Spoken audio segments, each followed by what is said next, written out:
good morning, good afternoon, or good evening, wherever you may be. It's a good, wonderful, beautiful, sunny day. Thank you so much for coming back for another episode.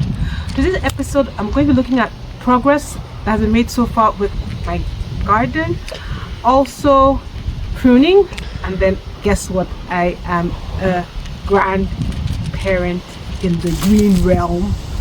I'm going to also be harvesting my first 2 peppers today.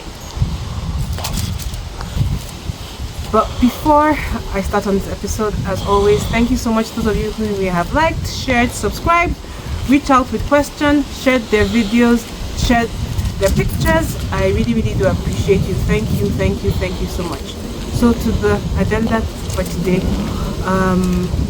let's start with harvesting my peppers first, and we'll move into pruning. So today I am going to be harvesting my first 2 peppers. This one got a little bit sun scalded, but I think this is good to go. So first pepper, and then pepper number 2. Always wait for your peppers to be red before you attempt to pluck it. So here are my 2 peppers that I have harvested today.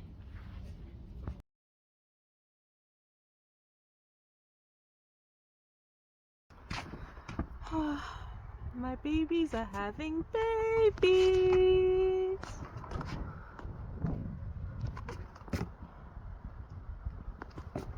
A couple of them are still struggling, but that's okay.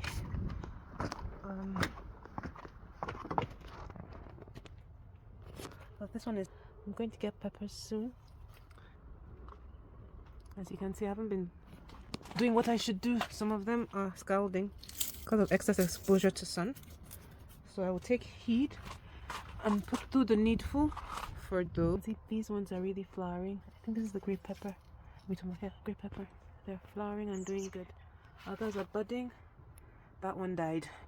Okay, so remember I was talking about when you see things like that, don't necessarily give up, because you can see from the top leaves, this one was actually close to dying, but I decided not to remove it out of the pot, and as you can see, new leaves are growing. So just be patient with your plants. Sometimes you just need a little bit of time to regrow whatever they may have lost. Doing reasonably well. I'm growing, and this is just progress updates on mine. My last video I talked about having mint. So what I just did, I have my mint at the bottom of some of my tomatoes just to repel the bugs and all the other pests that might be coming in. So let's start with what exactly is pruning. So pruning is just the practice of selectively removing parts of the plant, such as dead or deceased leaves or overgrown leaves, that will hinder the progress or the growth of a plant. So for me, I just see it in simple terms as if you're giving your plant a haircut so that it can focus on what matters, which is growing and producing fruit. Some of you may ask, so why prune? What makes it necessary? Pruning improves your plant health because it helps you to remove the disease leaves that could actually affect the entire plant.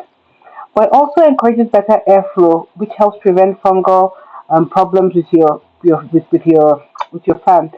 It increases sunlight exposure because the more leaves get exposure to sun, and it basically boosts productivity because it directs energy towards fruit and flower development as opposed to towards leaf development. And for if you have a bushy plant, also pruning just helps to keep it in check instead of allowing it to grow wildly. So, pruning, when you're pruning, start pruning once the plants have been established.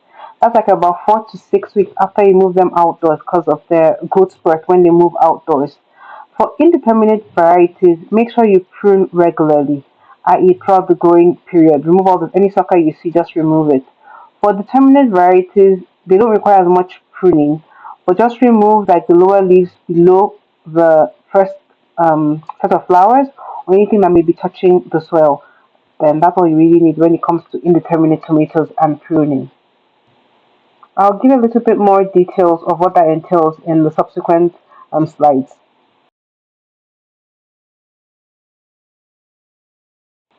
So let's quickly look at the anatomy of a tomato plant. You have the stem, which is the long one there, and you have the branches and the leaves. You'll notice that the sucker is like a little stem going in between the main stem and then the branch. Those are the main things that need to be removed.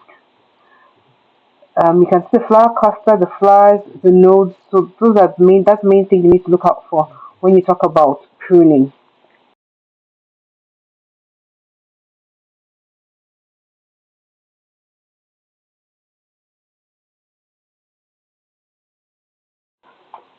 With pruning indeterminate tomatoes, you need to start removing the suckers when they're like 2 to 4 inches long. Don't let the suckers go too much because once you let the sucker go too much, it automatically becomes a branch.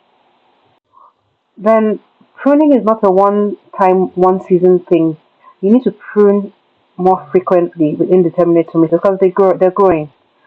Always make sure as you're pruning, you also cut off any dead or diseased or broken branches. And for all pruning, always make sure you use sharp tools. And then same thing, if you're pruning, prune early in the mornings or late in the evenings so that you don't have any stress on the plant.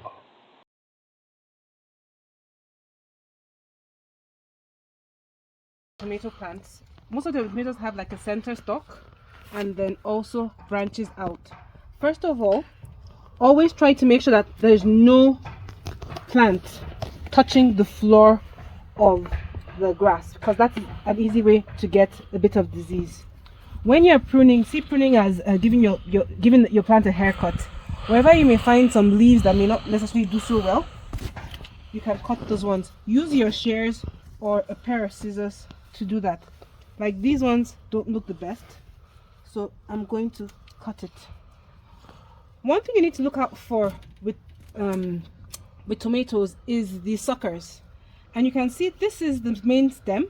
You have branches, but then you have these little things at the corners. Those are the suckers. So always cut off the suckers.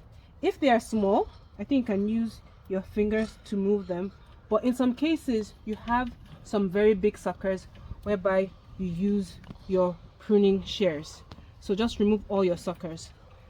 Think of your plant as always needing to have air circulating through it. So always make sure that you reduce the number of leaves so there's a little bit of air going through. Okay, and also if and when you want to prune, go through the entire thing. This here is a sucker, so you prune them out. These are things that are stealing your energy from your plant. So you just go through, and anywhere you see a sucker, you pull it out. For this one, I'm going to pull out I didn't pull out the sucker in good time, so that one is staying there. Live. So some schools of thought will tell you that once you get your first flowers, you should pluck it out because that will just make the plant produce a little bit more. Yes, that technically works for peppers that are not hot, but then considering we have a short window for planting, I don't do that and I still get a bountiful harvest. So the choice is yours. You can pluck off the first few flowers or you leave it be. As I said, I've done it. I don't pluck off my flowers. I can't kill the baby. I don't pluck off my flowers, but I still get a bountiful harvest. So that is for peppers.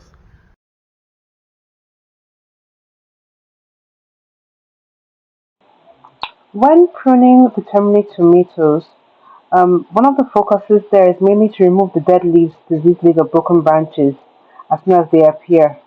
But with determinate tomatoes, suckers in determinate tomatoes actually end up producing fruit. So what you do is you only remove suckers that are below the first flower cluster. Anything from the first set of flower clusters that show above, you can actually leave the suckers to grow because they will actually grow fruit.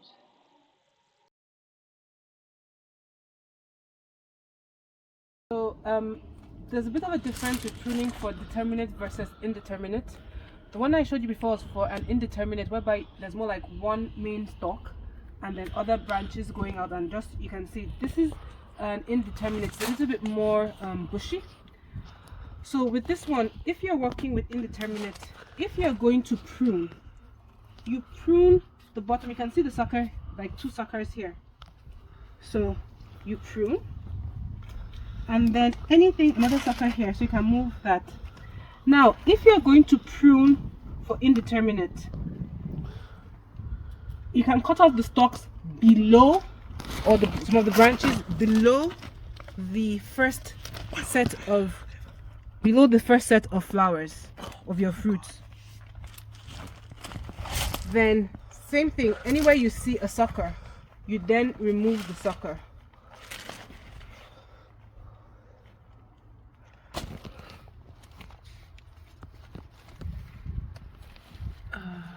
Yeah, so as I said, anything below the first set of fruit, you can see.